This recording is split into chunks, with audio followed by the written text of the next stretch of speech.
We are Steve and Jill. Together, we've been buying and reselling land since the 90s. Our data-centric approach leaves our buyers asking, how can you sell it so cheap? Here on the Land Academy Show, We answer that and more.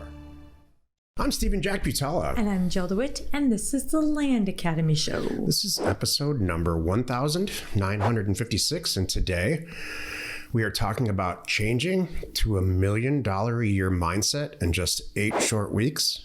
And then a little later in the program, we'll discuss the mistakes specifically that I've made that set me back at least 10 years in my land career much earlier on, because I don't want you to do the same. Let's just say, and this was all before Jill. Not all of them, let's just say, but there were several, and I am not one of them. Oh my God, no. Quite the opposite. But you know, there's people that say that. What do they say? Well, I'm sure. Well, heck, I got divorced, so I'm sure there's a version of I shouldn't have done this in my relationship stuff. I shouldn't have done this.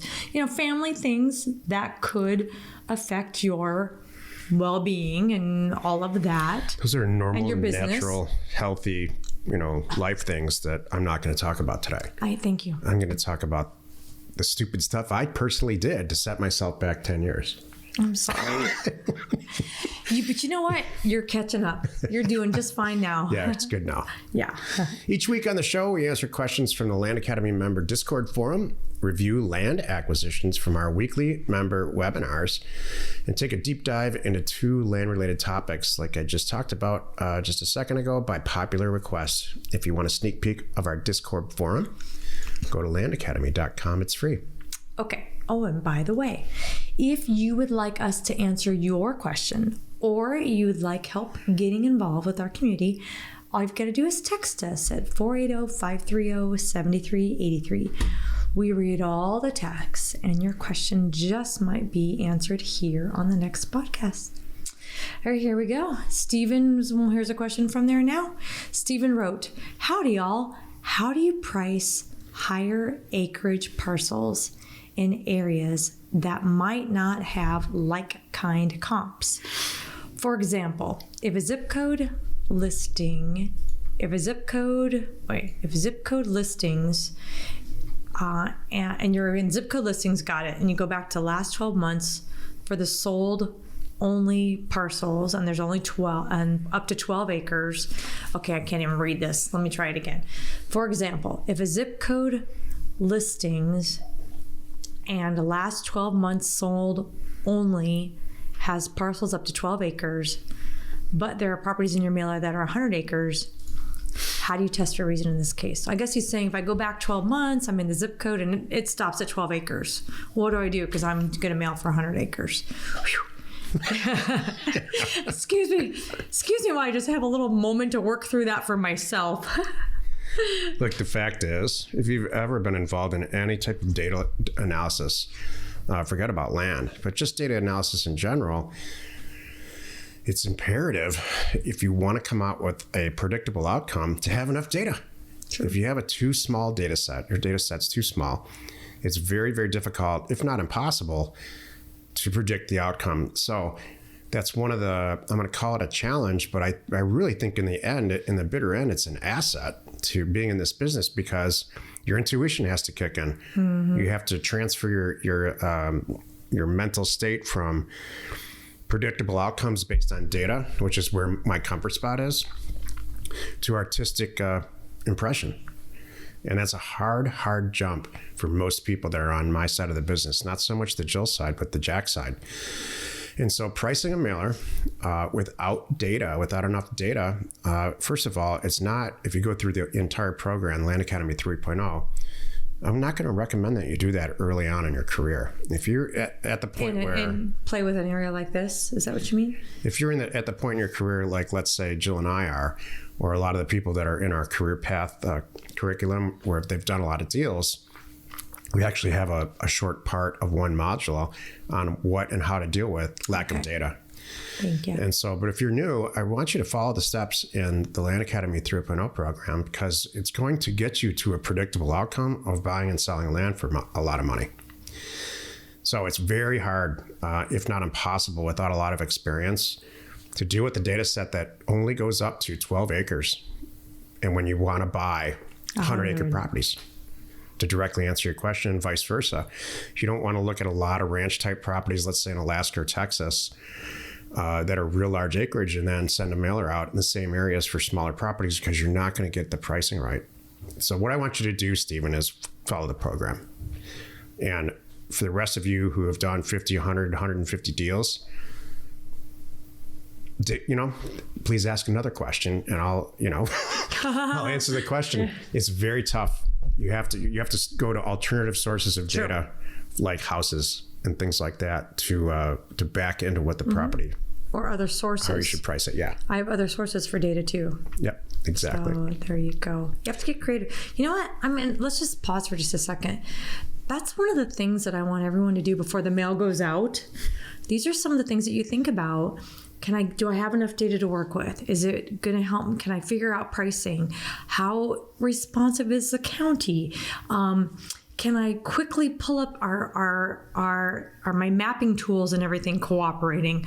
All little things to check when you're thinking about before you spend an area. Before you spend money. Yep, exactly. Mailing is expensive. Because is every single county, or all 3144, however you want to look at it, counties and parishes in this country, 100% digital, mapped out perfectly, online, taxes current, looking at everything exact same way? Heck no. So there's times that you might go, I am skipping this county and moving over to this area because I don't have the data. I don't have, the county won't answer the phone.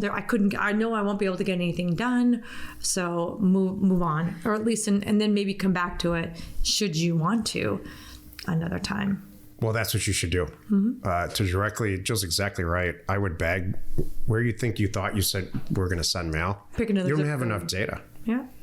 To really, if you're brand new, you don't have enough data or theoretically experience to. If you're asking this question, I'm assuming that. If you do, have at it and just kind of take an educated guess, but pick a better. There's a lot of counties and there's 150 million pieces of real estate out there. I'm sure you could find another zip code too. That's not nuts. Today's first topic, changing to $1 million a year mindset in 8 weeks. How do you do that? Geez. So Jill and I just wrapped up our, let's call it summer career path. It was spring. Yeah, so spring, our career path. 2023 spring career path. And I have to say, it was the 8th week, so we spent 2 months together. A lot of time together. And at the very beginning of career path, we ask everybody, how much money do you want to make? What are your financial goals? What's your deal? And this group, for whatever reason, wanted to try to make or travel down the path of getting to $1 million a year. And everybody was uncomfortable with that in week 1, with a couple of exceptions.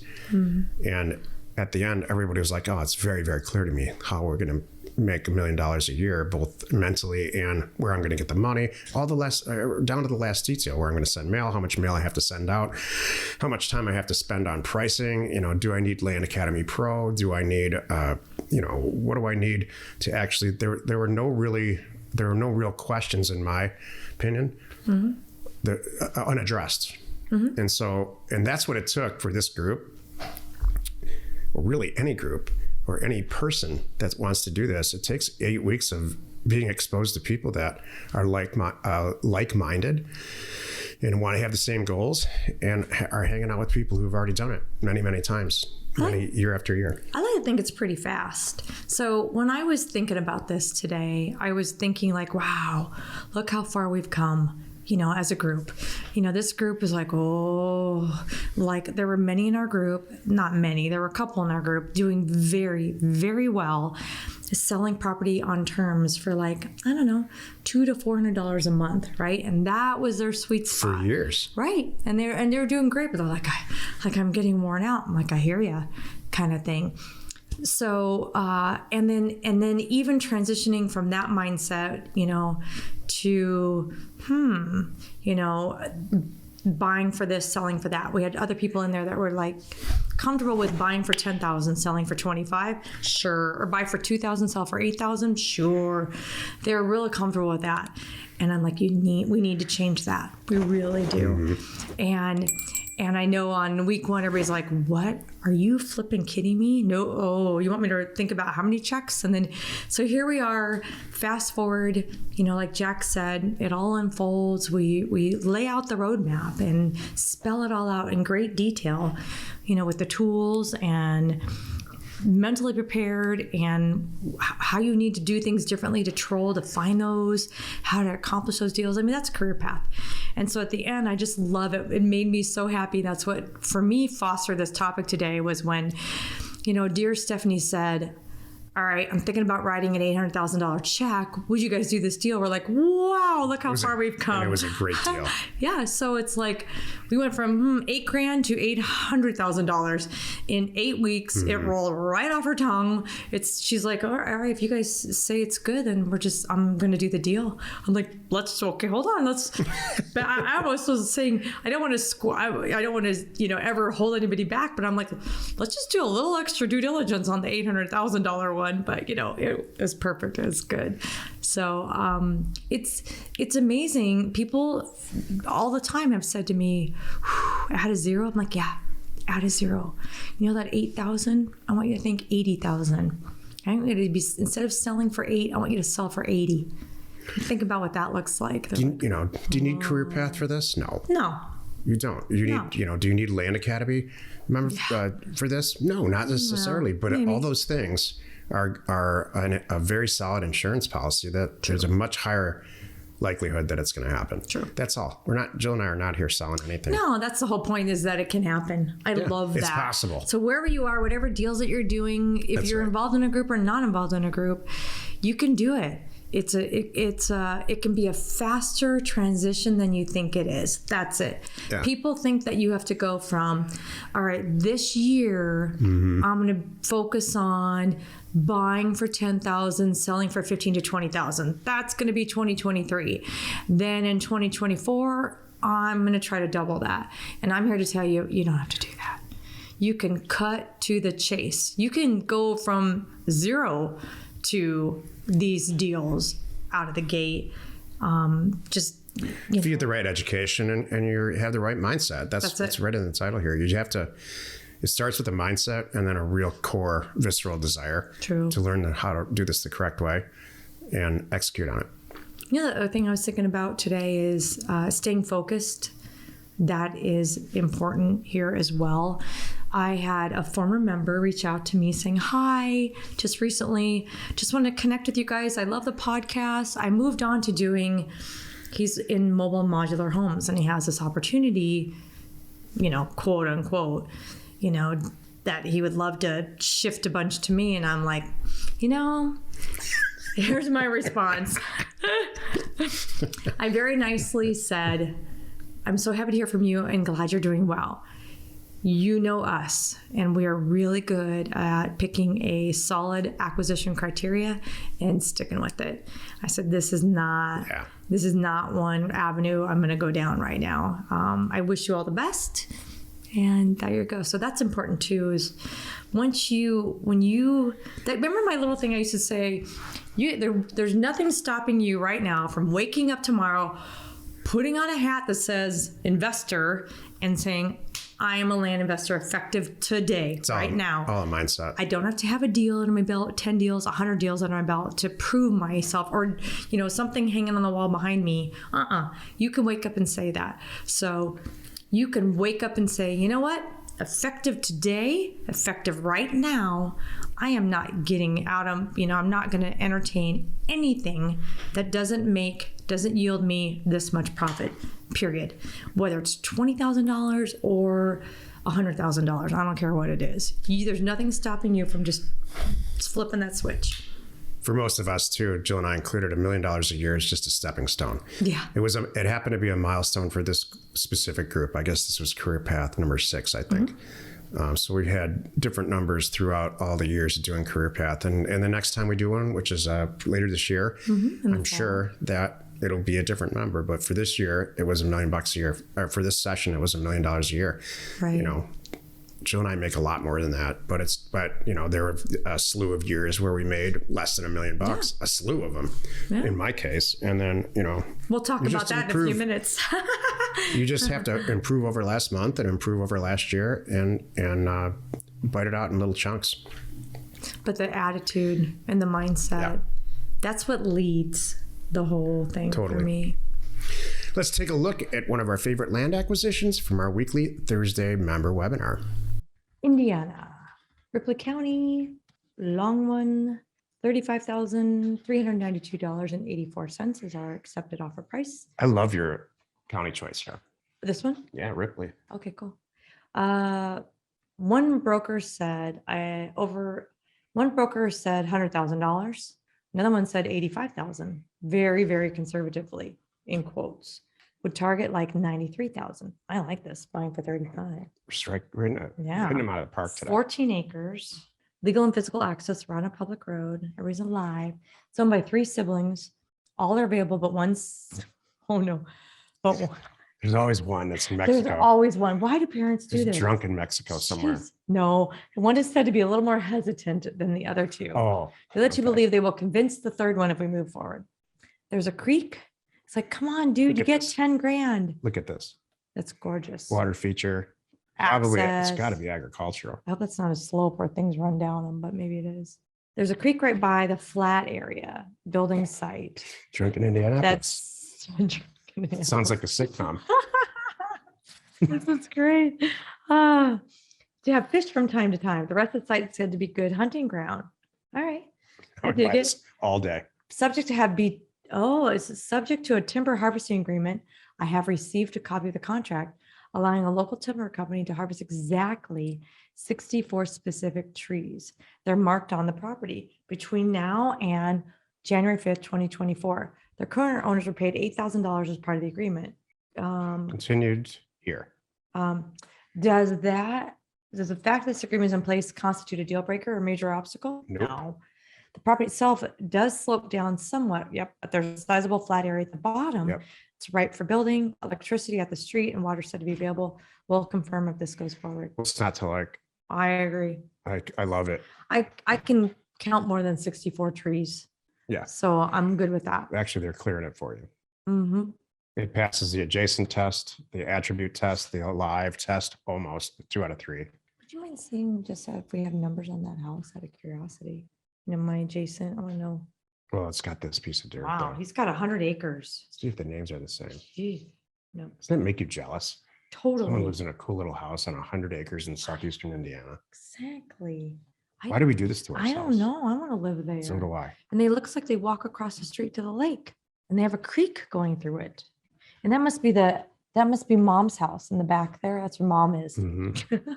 It's not back far enough then. Oh, she has to cross the creek though. Hopefully they have a drawbridge. Mom, if the drawbridge is down, you can come over. Wow, it's 1 hour from Cincinnati. I was born about 2 hours away on the Ohio side. So I know people hunt all over there. That's cool. You got it, Natalie. That means Jack's out. She says it snows there. Oh yeah, that's right. Thank you for reminding me. Yeah. $60,000 for the adjacent house, but on a tiny little lot. And you're in for 35,000 for a massive piece of land that everybody says is worth 100 grand. For 14 acres. We're batting 1,000 right now. Yeah. Yeah, we do that deal. You know, this career that we all have allows us to live in multiple places. This is true. And our third child is going to go to college in exactly 2 weeks. Oh, I put bins out today for him to use for packing. So there's no more excuses, Joe, for us. Like, Nope. we should just go do whatever we want. I'm gonna start filling those bins myself. That's why we didn't have this show last week, because we went and did whatever we wanted and we didn't have an internet connection. We were gone. Yeah. All day. I We would were buy that. traveling because we could. Yeah. All right.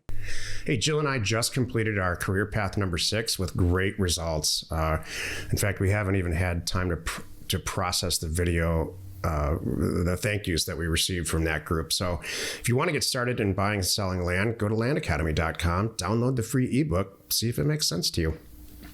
Love it. Thank you. Let's take another question posted by one of our members on the Land Academy Discord online community. Again, if you want a sneak peek, go to landacademy.com. It's free. Okay. This is Stephen spelled a different way. Are you just picking all the Stevens because you're drawn to that name? I knew you were going to bring this up, and it's like, I don't know why you bring it up. Just a coincidence. Or do we have 80 Stevens in our group? There's 80 Stevens for every 13 people in this world. Oh, I forgot you used to say that. That's just how it is. Yeah. When we first started dating, your line was, any Steve will do. Yeah. Okay, got it. It's your line. Oh, yeah, thanks. True. All right. This person's name isn't Steven anyway, but is it we've Stefan? covered this. Yeah. Okay, excuse me. Sorry, Stefan. Stefan wrote, I watch a lot of REI YouTube channels and haven't found one that talks about the ROI and margins we almost take for granted. The closest numbers I've heard are on Matt Cox's True Crime channel, and those guys are morally bankrupt and doing 20 years in prison. I think one of the largest barriers to entering this business is the fact that people just don't believe it's real when you describe it to them. Speaking from experience, so that's true. There's a bunch of reasons which I'll cover here about why I chose this. It's very true. Question. And every single thing you're saying is correct. But and I'll tell you again, I'm going to come back to the last session of Career Path that we just completed. I used to say, when I got into this business, there were only 4 or 5 people in the entire country, but I used to have a quote around the office that said, eventually, this entire business is going to be a 20% margin business like everything else in the world. It has to equalize it. There's competition factors. There's a supply of land and there's demand for it from a buyer standpoint. And then the more people that are in the pool, the whole thing kind of just equalizes itself. Well, guess what? I was wrong. Here's why. And this will lead into some of the things that I have to say at the end of this episode, or at the end of this podcast. You have complete and entire control over how much money you make and how much money you don't make in this career of yours. Nobody's holding a gun to your head when you send out a bunch of mail out and a bunch of opportunities come back. Let's just say 10 opportunities come back. You can choose to buy all of them, or you can choose to buy none of them. If you choose to buy all of them, there will be a much higher risk in doing all of those properties because you're not being choosy. You're not saying, you know what, I've got 10 deals here. I'm going to take the absolute best one, the one that has the lowest risk and the highest probability of me making fill in the blank amount of money. And I'm going to do that one deal or these 2 deals. If I do 10 deals, I don't have as much control. And so it might end up being a 20% margin business. Jill and I choose, and this is one of the things that I've learned from her, working with her over the last several years, the last 10 plus years, however long it's been, that we just now have this acquisition criteria. And if I have to send out 100,000 mailers to buy a property that will generate us $100,000 to $150,000 net, well, geez, that's 125% profit margin. And so it's not that the business innately generates that much money. I'm really glad this person brought this up. It's because we have driven it that way, and we personally choose to do that. There are people that have been in our group and they still are in our group, but they've been past Career Path people that choose to buy every single property. They have a ridiculous amount of money backing. They have to spend it, and it ends up being a 20% margin business for them. So I'm glad that I got a chance to clear that up. These are not pie in the sky numbers. They just are for us. You know, it's interesting. Where else do you have that much control? None. So that's the whole thing. It's like, for us, the industry doesn't drive our profit margin.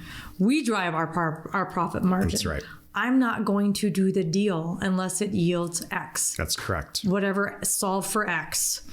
Whatever that is for you. You know, and that's one of the reasons why that Jill and I get to $2 to $3 to $4 million of profit margin. every year. We're not afraid to send out a ton of mail, and we only pick out the deals that we really want. Exactly. Am I saying you should do that in the beginning of your career or in the middle of your career? No, I don't think. I think you should get more experience, do a lot of deals, make some mistakes. Yeah. It's not going to be. So You'll find your sweet so spot. what? You made 25% and it took you 6 months. Yeah. Who cares? Exactly. Today's second topic is called the mistakes I've made that set me 10 years back in my land career. There's a few things that I've done that I really regret, but they all centered around one concept. Me just kind of banging my chest and thinking that I get some type of trophy for these silly rules that I created for myself at the end. Like, I used to brag about this. Without any leverage, without borrowing any money, and without taking out any equity, giving away equity, I've funded this thing the entire thing myself. Well, great, congratulations. Then you made half as much or less than half as much money as you could have if you would have used private funding like Jill and I provide. And there's many people in our group that provide equity funding for deals that are great. That set me back. Geez, I can't calculate it. Yeah. If I sought out and received equity financing for deals and split the profit margin like we do, 2 or 3 years into my career, we'd be on the yacht. Yeah, I mean, and we could do that anyway, Yeah, but no, that's I don't want to give that impression. It's not a materialistic gauge. It would have sped things up. I would have learned a lot faster, and I would have done a lot more deals. Was it only pride, or you didn't know the people, or you didn't know how to do it? It was all of it. There was nothing. That's a great question. There was nothing really like the internet. So it was, I knew 5 or 8 people in the business, and I could have split deals with them and done all kinds of stuff. But a lot of it was pride. Now we've got, every corner of the internet, there's some type of money available, specifically in Land Academy. It's silly because we all learned the same stuff in Land Academy. There's, about 500 people, active members, and lots of people with a ton of money that are willing to finance your deal if it's a good deal. Like-minded people, that's the key. You couldn't back then go like a hard money lender who loved it was in the house flipping industry and explain why you're going to buy 40 acres for $12,000 and sell for 36. I can't even imagine what that conversation would have been like. I tried that. Yeah, they would have been like, okay, tell me again. And then what are you going to, my favorite is, what are you going to do with the property? Nothing. Yeah, and we're not going to go see it. Oh, yeah. Okay. Well, Sure. Here's my money. Yeah, you're not going to get my money then. Yeah. And we're like, you'd be nuts if you did go out there. It's so changed. This is good.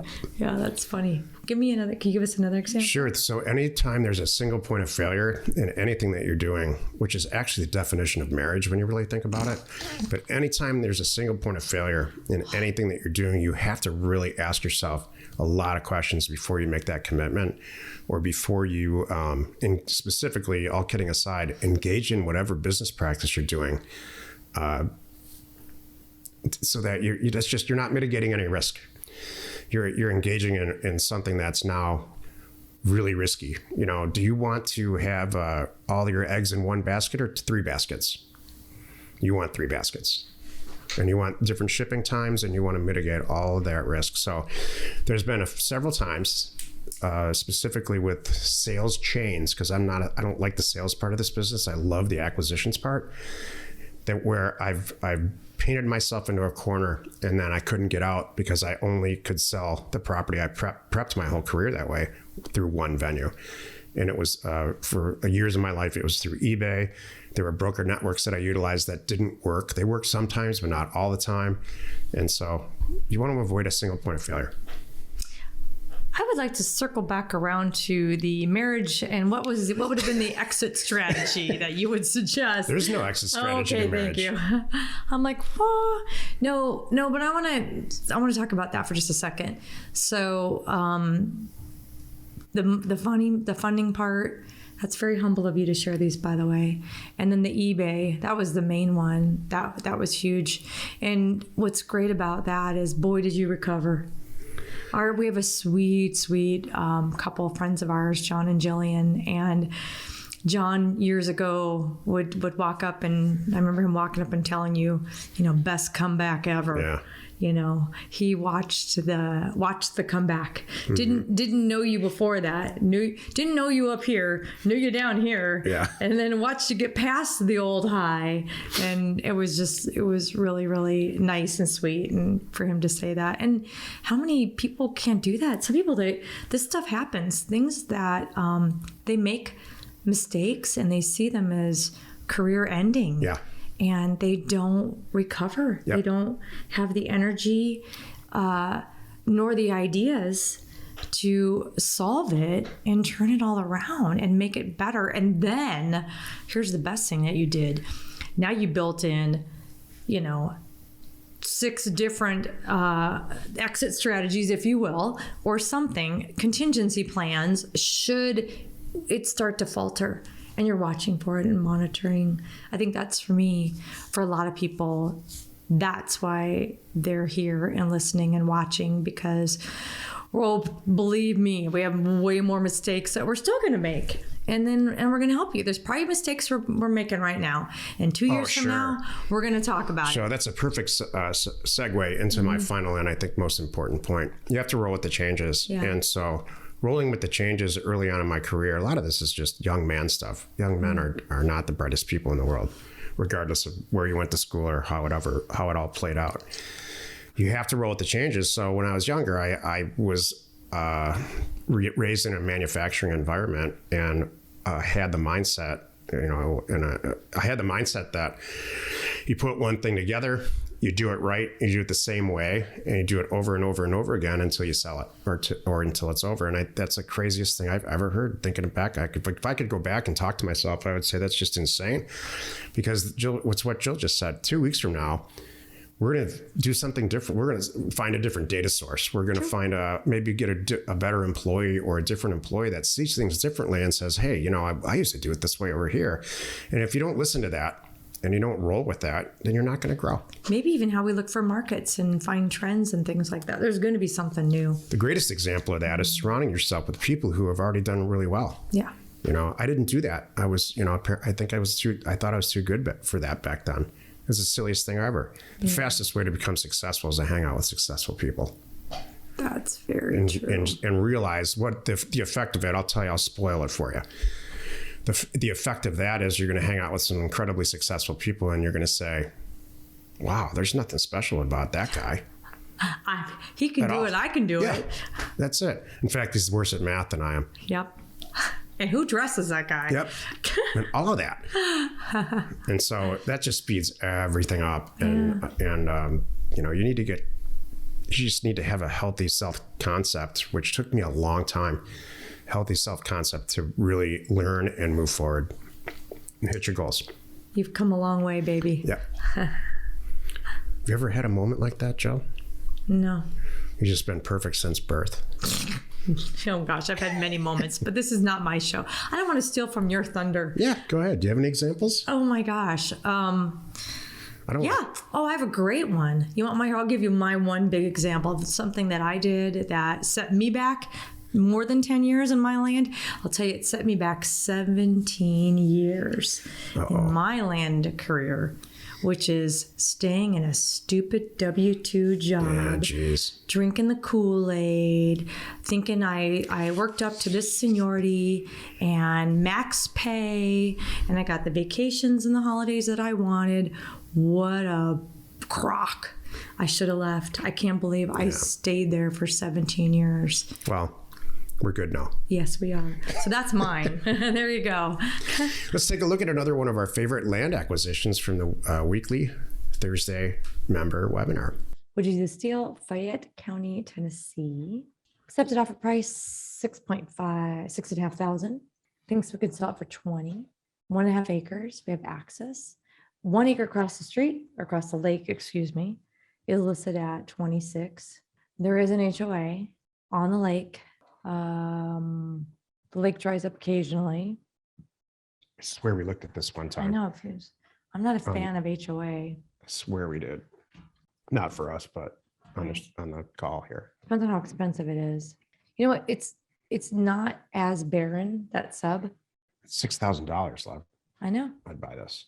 Our concern is if I can get an existing house for, even under $100,000, what's my incentive to buy this for 20 and build something? Because it's going to cost me a bit to build. 70,000 across the way. I'm not sure I would buy this. Yeah. And then you throw the HOA on top of it, because now there's extra costs and extra rules for me that I have to adhere to build. There's a comment in Discord recently, and I got in on, where somebody said, look, we were talking about the cost of buildings now. Yeah. And then in the bidder end, if you're looking at buying an infill lot and building a house on it, the like kind of houses better be north of 300,000 because of all these impact fees now and the cost of lumber and labor and all that stuff. So this is less than 1/3 of that. Yeah. So I'm sorry, I would not do this deal. And this is one of those too, you know what, you're like, sometimes we'll say, well, I'd offer them 1,000. You know what? Because of the HOA, I don't want to deal with it. I wouldn't even offer them 1,000. Me too. I would, if it weren't an HOA, I might make a crazy offer and just roll it into my inventory. We're agreeing on everything today. Thank Strange. you. Jill, you have something inspirational to share. I do. I wanted to talk about, I want to give an example. I want to talk about how I learn in this environment. Can you leave that up there so I can look at it? Thank you. And Just doing that for 1 second. oh, okay, sorry. How I learn, and let me back up. Let me start with the story. As we wrapped up Career Path, I realized there are many people, most of the group, by the way, most of the group is like me. And I don't know if it's because of their where they are in their life, where they're in their career, how committed they are, how much they want to do. I don't know what it is, or that's just who they are. But there's a few that really stand out. And I was thinking about what makes them different. They are mentor sponges. And that was me. They don't question it. They don't push back. Boy, that's so smart. They don't offer other examples. They take it in. They write it down. They process it, and they act on it. And I was thinking, that's how I was. I think why you told me a long time ago, you're like, I didn't have to explain this to you. You just did it. I'm like, no, and I was just thinking what it was for me. And now I realize this is probably, I'm having my own moment here. It's probably the same for them. I knew you were the pro. When you were teaching me land, there was nothing I could say or nothing I could do or no one that I even knew that came close to you that had the deals or the experience, the mileage, the bank account, everything to show for it and prove it that you have already done it successfully. So for me, it was really easy to go, well, duh, why would I question this person? I'm just going to sit back and take it all in. And that's what I did. And you're really good at explaining it and sharing it and helping me understand it and not over teaching it.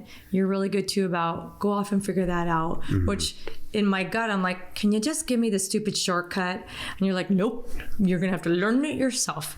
What? No, but in a good way. There's some things like, I don't think I ever said that. Well, there's some things that you're like, I'm not helping you. You're going to have to figure it out. And I'm like, this sucks. But no, there were things that I needed to figure out for myself, kind of thing. For example, Excel. I am or never will be a pro like him. And you know what? That's a really good example. He's like, go take your own stupid Excel class. I'm not going to sit here and help you with that kind of stuff. And you're right. We're not doing Excel 101. I'm going to help you with this other stuff. And you need to take responsibility for it. Like for me, even for me, even this is way before Land Academy, you had examples of what a posting should look like. Go make one of those. Well, duh. That's like Land Academy or education.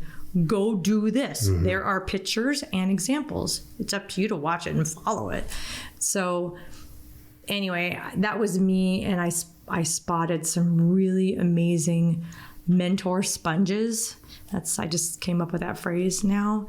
And it's fun to watch them soak it all up because I know how successful they're going to be. I think there's, I think there's a huge amount of truth to this. You just want to make sure that the person that you're going to listen to has some credibility and some, some credibility and gives you the right feeling. you don't want to glom onto somebody and really listen to what they're saying and end up, being a cocaine dealer. No, this is assuming you did all your due diligence. This is assuming you're 6 months down the road and you're like, wow, I get it. I understand it. Now I want to know all the details. Yeah, that's great. That's when, this is when you're a mentor sponge. I had a mentor very, very early on when I was a teenager, and in my early 20s. It was a friend of the family, and I didn't really learn how to do anything. I just learned what was possible. It was what I said earlier. This guy's doing this. Well, if this guy's doing this, I can do this myself. I just got to take the right steps. And then I went off entirely autonomously and did that. So everybody's got a different level of, I really need someone to sit down and tell me everything. Like Jill's not like that. Jill's very autonomous, and she just knew. I think what happened is Jill went off after sold some property on her own, filled up her bank account pretty quickly. I know this happened. Yes. With not that much direction, if any at all, quite honestly. And the credibility was like, all right, you know what? Now I want to see what can really happen if I listen to this. Well, if I listen to this guy, yeah, and I handle the sales and he handles this other stuff like he has been before, which is me, and it worked out great because there was credibility. Is my point between both of us. You had sales credibility, built-in sales credibility. That's true. I didn't come to the table blank as a blank slate. I had some other stuff to work with, but yeah, thank you. Jack, how about you? Do you have something, man planish or informational you want to share? Yeah, one of the topics that we talked about in this most recent career path is, mitigating risk and avoiding mistakes and surprise. And I touched on it earlier, but I really want to bring this home. You have control when you buy and sell all real estate, really. But for the most part, buying and selling land, because the entrance and the exit's so quick. You have control over mitigating your risk. And many people have a really high risk threshold. Mine happens to be extremely low. And I'm lucky to have a business partner here whose risk threshold is as low as mine. In fact, quite honestly, mine's probably a little bit higher than hers, but she always pulls me down in a great way to her risk level. Even when I'm ready to do some deals, she's just, I don't want to do this. And so it keeps us completely out of trouble. And whatever business you choose or whatever career you choose or relationships you choose to be in, think about, what am I risking here? What's the risk level in any of this? What's the probability or possibility of mistakes? These three things: mitigating risk, the possibility of mistakes, and, are the person that likes surprises? I'm not. I do, but not financial ones. Yeah. And so all those things, if they're as close to zero as possible, I'm in. Right. But I also don't need to be an accountant for the rest of my life where there's virtually no risk in that. So it has to be higher than zero. Yeah. But within reason. Someone could argue every time you buy a property, there's some risk. Sure. I do. And that's, we have years and decades of experience now to spot things. And what's interesting is we actually automatically build in a cushion to account for all that. So that's the thing too, for me, what we do and the deals that we do, I don't see any risk because I know that I bought it so cheap that if this is not true and this is not true and there's this problem, I'm still going to get out okay. And we're doing 35 deals this year. So if this one really goes sideways, and I can honestly say I'm knocking on wood here. Yeah. We've never had a deal. What really happens if we make a huge mistake or if something blindsides us in a land deal is it stays on the market for a year and a half. Yeah. We thought we were going to sell it in 35 days or some number like that. It hangs out for a bit. Well, all right. Instead of losing money on this thing, let's just keep it for sale and somebody will buy it. Yeah. And that always happens. Always. It's true. That's very, very true. So these things are both professionally and socially for Jill and I. The risk mitigation, the possibility of a mistake or surprise is within our range. In our case, it's really low. All I'm saying is the next big decision you make, ask yourself, is this risky or not? Yeah. If it all goes sideways, how bad can it go? Yep. And what would I do? So that's good. Hey, don't forget, you can reach us for any questions and help just by texting 480-530-7383. Join us next Wednesday for another interesting episode. You are not alone in your real estate ambition. We are Jack and Jill. Information and inspiration to buy undervalued property. We hope you found our content valuable and we appreciate your support. If you have not already, please check out our channel and hit the subscribe button. And your comments and suggestions help us to create the content you're here for. Hitting the like button helps to support our channel's algorithm and gauge your interest for future shows.